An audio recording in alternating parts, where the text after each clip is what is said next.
Hello guys, welcome to my YouTube channel Gupta ji commerce classes. मैं मुस्कान गुप्ता, जहां पे आप सभी के लिए अकाउंट्स के कॉमर्स के इजी एंड सिंपल कंसेप्ट लेके आती हूं।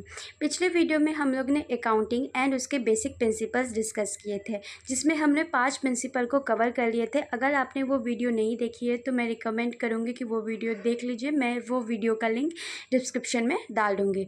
तो चलिए इस वीडियो को ज़्यादा समय ना लेते हुए शुरू करते हैं पार्ट 2, जिसमें हम लोग बेसिक प्रिंसिपल के बाकी के 5 प्रिंसिपल को देखेंगे और गैप क्या होता है उसके बारे में समझेंगे। तो ज़्यादा समय ना लेते हुए वीडियो को करते हैं स्टार्ट। पिछले क्लास में हम लोग ने बेसिक अकाउंटिंग प्रिंसिपल के बारे में देखा था, जिसमें हम लोग ने 5 बेसिक प्रिंसिपल्स को समझा था।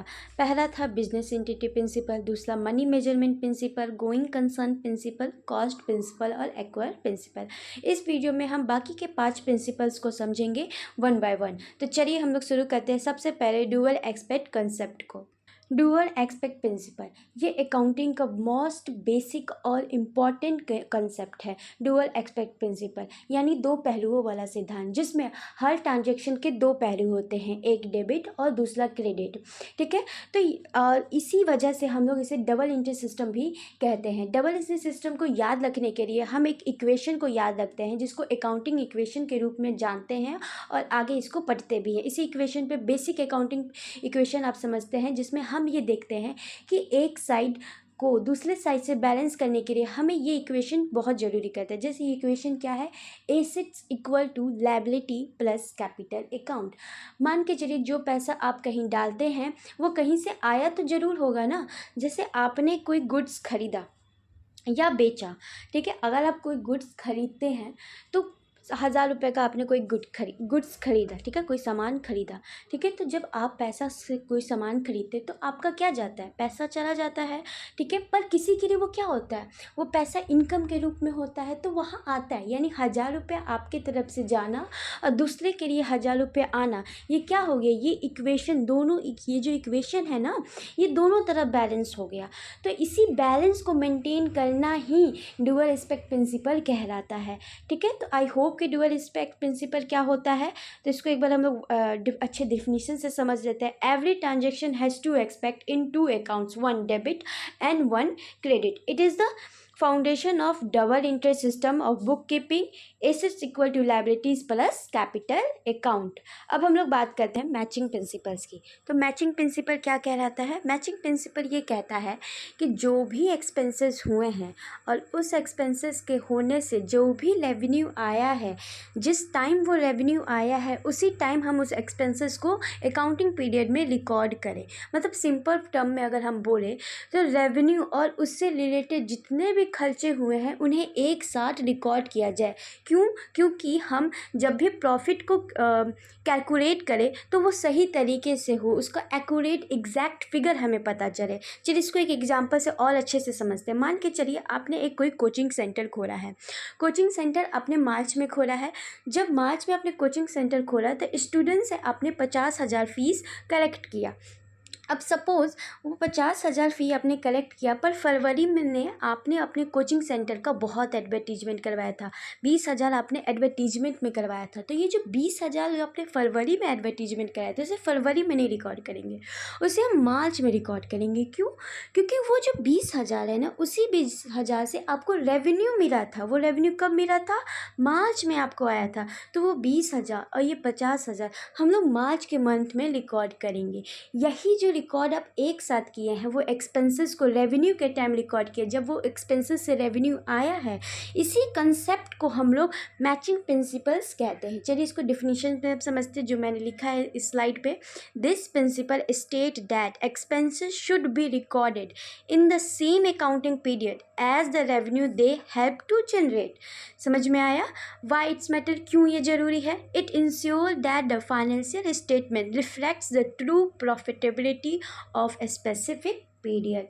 आई होप कि मैचिंग प्रिंसिपल आपको अच्छे से समझ में आ गया होगा। तो आगे बढ़ते हैं, बात करते हैं हम लोग कंसिस्टेंसी प्रिंसिपल की। कंसिस्टेंसी प्रिंसिपल क्या कह रहता है? कंसिस्टेंसी प्रिंसिपल ये कहता है जो भी आप एक मेथड यूज करते हैं अपने अकाउंटिंग में, ठीक है, वही मेथड को हमें हमेशा हर साल यूज़ करते रहना चाहिए। इससे क्या होता है कि आप कंपेयर कर सकते हैं आपके जो भी जो फाइनेंशियल स्टेटमेंट्स होते हैं ना, उसमें कंपेयर करने में आपको ईजी होता है। आप अपने परफॉर्मेंस को अलग अलग डिफरेंट पीरियड्स ऑफ टाइम में एक्यूरेटली मेज़र कर सकते हैं। अब मान के चलिए आपने कोई डेप्रिसिएशन का मेथड है आपके बिजनेस में, वो स्ट्रेट लाइन मेथड यूज किया है, आप वो हम हर साल स्ट्रेट लाइन ही मेथड यूज करेंगे। क्यों? क्योंकि लास्ट ईयर और इस साल ये में जो भी प्रॉफिट हुआ है या जो भी लॉसेस हुआ है, आप उसको सही तरीके से कंपेयर कर सकते हैं। आप बिल्कुल चेंज कर सकते हैं, पर तब तक चेंज नहीं कर सकते जब तक आपके पास कोई एक वैलिड रीज़न ना हो कि हम ये मेथड क्यों चेंज कर रहे हैं, ठीक है। तो ये होता है कंसिस्टेंसी प्रिंसिपल। तो आई होप कि कंसिस्टेंसी प्रिंसिपल आपको समझ में आ गया होगा। अब करते हैं फुल डिस्क्लोजर प्रिंसिपल की। फुल डिस्क्लोजर प्रिंसिपल क्या होता है? ये बहुत इंपॉर्टेंट प्रिंसिपल है, स्पेशली इन्वेस्टर और पब्लिक कंपनीज़ के लिए। इसमें ये प्रिंसिपल हमें कहता है जो भी इम्पॉर्टेंट इन्फॉर्मेशन है वो आपके फाइनेंशियल स्टेटमेंट में बिल्कुल शो होना चाहिए, बिल्कुल पता होना चाहिए। इससे क्या होता है, कोई भी इंफॉर्मेशन छुपी नहीं रहनी चाहिए। अगर कंपनी के पास कोई बड़ा लोन है तो वो भी पता होना चाहिए। कोई केस में, लीगल इश्यूज़ में कंपनी फंसी है या कोई अकाउंटिंग मेथड में चेंज हुआ हो, ये जो सब चीज़ें हैं ये बैलेंस शीट में अगर वो नहीं दिखा पा रहे हैं तो नोट्स टू अकाउंट में उन्हें ये शो करना पड़ेगा, ठीक है। तो ये चीज़ फुल डिस्क्लोजर प्रिंसिपल कहता है। इससे क्या होता है ना, ये प्रिंसिपल से क्या होता है ना कि आपका जो अकाउंट्स होता है, जो फाइनेंशियल स्टेटमेंट होता है, वो ट्रांसपेरेंट होता है, ठीक है। अगर कभी ऑडिट करने लोग आए आपके अकाउंटिंग को, तो वो दिखे कि पता चले अच्छा ये इस टाइम कंपनी लॉस में थी, इस टाइम इस कंपनी पे केस था, या कुछ ऐसे मेथड्स के चेंज हुई थी, अकाउंटिंग मेथड्स के चेंज हुई थी। इससे क्या होता है ना, एक सही इन्फॉर्मेशन जाता है, एक कम्युनिकेट करने में इन्वेस्टर को या ऑडिटर को, जो भी आपको बुक्स ऑफ अकाउंटिंग चेक करते हैं, उनको एक सही डायरेक्शंस मिलता है। तो ये फुल डिस्क्लोजर प्रिंसिपल कहता है। अब हम लोग अपने लास्ट बेसिक प्रिंसिपल को समझते हैं, बेसिक अकाउंटिंग प्रिंसिपल को समझते हैं। प्रिंसिपल ये हमें कहता है कि डोंट एंटिसिपेट प्रॉफिट, ठीक है। हम अपने प्रॉफिट को पहले से ही सोच के ना चलें। जब तक वो हो नहीं जाता, जब तक प्रॉफिट आपको हो नहीं जाता, तब तक उसे बुक्स ऑफ अकाउंट में रिकॉर्ड ही ना करें। पर हाँ, अगर आपको थोड़ा सा भी डाउट हो रहा है कि आपको लॉस हो सकता है, तो उसके लिए तैयार रहिए, उसको बुक्स ऑफ अकाउंट में रिकॉर्ड भी करके रखिए, ठीक है। तो ये सिंपल टर्म में कहें तो anticipate no profit but provide for all possible losses, ठीक है।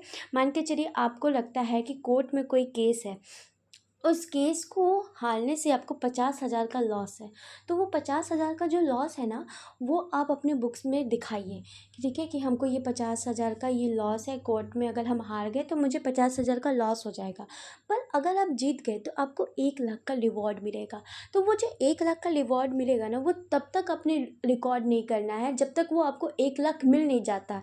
पर वही 50,000 जो है वो आपको रिकॉर्ड करके रखना है कि हाँ, मुझे ये फ्यूचर में 50,000 का लॉस हो सकता है। तो ये बहुत ही इंटरेस्टिंग प्रिंसिपल्स होता है, ठीक है। ये हमें एक ओवर कॉन्फिडेंस नहीं देता है, जिससे हम अपने फाइनेंशियल स्टेटमेंट में या फाइनेंशियल रिकॉर्ड में कुछ गलती ना कर दे, ठीक है।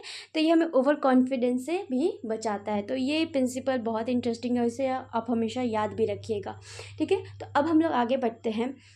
हमारे 10 के 10 basic accounting principle I hope कि आपको क्लियर हो चुका हो। जो पहले के 5 प्रिंसिपल है मैंने पहले की वीडियो में डिस्कस किया हुआ है, अगर आपने नहीं देखा है तो प्लीज़ उसको देख लीजिएगा। ये बेसिक प्रिंसिपल आप कोई भी कम्पिटिटिव एग्ज़ाम देते हैं, बीपीएससी टीचिंग एग्ज़ाम देते हैं, तो ये बहुत बेसिक होते हैं, इससे सवाल तो बनते ही हैं।